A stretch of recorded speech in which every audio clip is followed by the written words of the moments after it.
ಮಾಜಿ ಸಚಿವ ಎಚ್.ಡಿ. ರೇವಣ್ಣ ಅವರ ನೇತೃತ್ವದಲ್ಲಿ ಇಂದು ಕಾಂಗ್ರೆಸ್ ಪಕ್ಷದ ಅನೇಕ ಕಾರ್ಯಕರ್ತರು ಇಂದಿರಾನಗರದ ಹೆರಗು ವಾಸುದೇವ್ ಅವರ ಮನೆಯಲ್ಲಿ ಜೆಡಿಎಸ್ ಸೇರ್ಪಡೆಯಾದರು.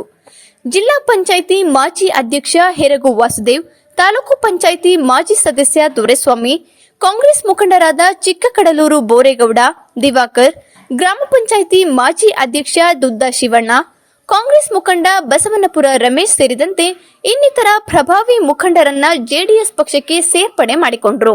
ಹೊಸದಾಗಿ ಪಕ್ಷಕ್ಕೆ ಬಂದವರಿಗೆ ಜೆಡಿಎಸ್ ನಾಯಕ ಎಚ್.ಡಿ. ರೇವಣ್ಣ ಮಾಲಾರ್ಪಣೆ ಮಾಡಿ ಬಳಿಕ ಸುದ್ದಿಗಾರರೊಂದಿಗೆ ಮಾತನಾಡಿ, ಜಿಲ್ಲೆಯ ಅಭಿವೃದ್ಧಿಗಾಗಿ ಮಾಜಿ ಪ್ರಧಾನಿ ಎಚ್.ಡಿ. ದೇವೇಗೌಡರ ಮಾತಿಗೆ ಬೆಲೆ ಕೊಟ್ಟು ಇಂದು ಅನೇಕ ಕಾಂಗ್ರೆಸ್ ಮುಖಂಡರು ನಮ್ಮ ಜೊತೆಗೆ ಕೈಜೋಡಿಸಿದ್ದಾರೆ. ಈ ಮೂಲಕ ದೇವೇಗೌಡರಿಗೆ ಹಾಗೂ ಪ್ರಧಾನಿ ನರೇಂದ್ರ ಮೋದಿ ಅವರಿಗೆ ಶಕ್ತಿ ತುಂಬುವ ಸಲುವಾಗಿ ನಾವೆಲ್ಲರೂ ಒಟ್ಟಾಗಿದ್ದೇವೆ ಎಂದರು. ಜಿಲ್ಲೆಗೆ ಕೈಗಾರಿಕೆ ತರುವ ಅಥವಾ ನೀರಾವರಿ ಯೋಜನೆಗಳನ್ನು ತರುವ ಸಲುವಾಗಿ ಮೋದಿ ಅವರ ಜೊತೆ ಕೈಜೋಡಿಸಿರುವ ನಮಗೆ ಬೆಂಬಲ ನೀಡಿ ಎಂದು ಮನವಿ ಮಾಡಿದ್ದ.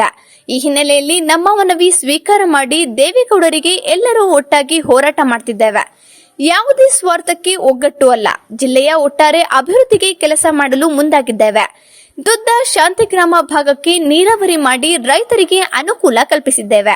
ದೇವೇಗೌಡರು ಪ್ರಧಾನಿಯಾಗಿದ್ದಾಗ ಹಾಸನ ಬೆಂಗಳೂರು ರೈಲ್ವೆ ಮಾರ್ಗ, ಕೈಗಾರಿಕೆಗಳ ಸ್ಥಾಪನೆ, ಹಾಸನ ಮೈಸೂರು ಹೈವೇ ಮಾರ್ಗ ಸೇರಿದಂತೆ ಅನೇಕ ಅಭಿವೃದ್ಧಿ ಕಾಮಗಾರಿಗಳನ್ನು ಮಾಡಿದ್ದಾರೆ.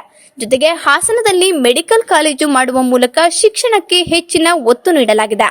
ಮುಂದಿನ ದಿನಗಳಲ್ಲಿ ಹಾಸನ ಜಿಲ್ಲೆಯಲ್ಲಿ ಕನಿಷ್ಠ 1 ಲಕ್ಷ ವಿದ್ಯಾರ್ಥಿಗಳಿಗೆ ಒಂದು ಕೈಗಾರಿಕೆ ಸ್ಥಾಪನೆ ಮಾಡಿ ರೈತರು ಬೆಳೆದ ಬೆಳೆಗಳಿಗೆ ಉತ್ತಮ ಬೆಲೆ ಕಲ್ಪಿಸುವ ನಿಟ್ಟಿನಲ್ಲಿ ಕೆಲಸ ಮಾಡಿ ಆರೋಗ್ಯ ಶಿಕ್ಷಣಕ್ಕೆ ಹೆಚ್ಚಿನ ಒತ್ತು ನೀಡುವ ಗುರಿ ಹೊಂದಲಾಗಿದೆ ಎಂದರು.